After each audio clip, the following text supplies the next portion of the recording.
প্রায় 10 যুগ পরে মনে হয় আমি আবারও ক্রাফটের ভিডিও নিয়ে হাজির হলাম তোমাদের সামনে।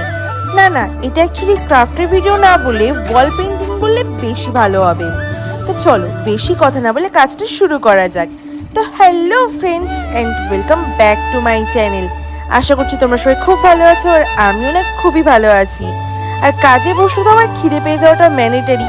এই মা আমার জন্য বানিয়েছিল পরোটা আর কুমড়োর তরকারি, যেটা আমি ছটপট খেয়ে আবার কাজে লেগে পড়েছিলাম।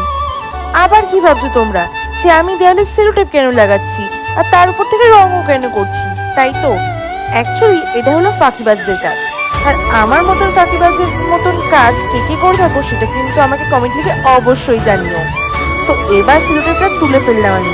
এবার তোমরা বুঝতে পেরেছো কেন আমি এই ফাঁকিবাজের কাজটা করেছি, যাতে কাজটা আমার তাড়াতাড়ি কমপ্লিট হয়ে যায়।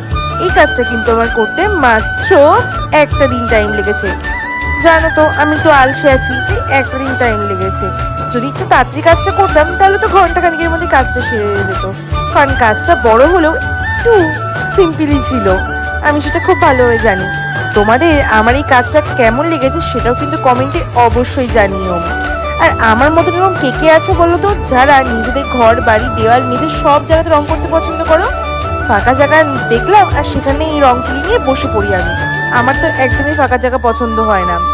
আর এই ফ্লাওয়ারটা আর এই পাতাগুলো আমি কিভাবে করেছি সহজ পদ্ধতিতে, সেটা যদি তোমরা জানতে চাও তাহলে কি আমাকে কিন্তু কমেন্ট লিখে অবশ্যই জানিও। আমি কিন্তু সেটারও একটা টিউটোরিয়াল ভিডিও আপলোড করে দেবো। কাজটা কেমন হলো আমার কিন্তু অবশ্যই জানিও।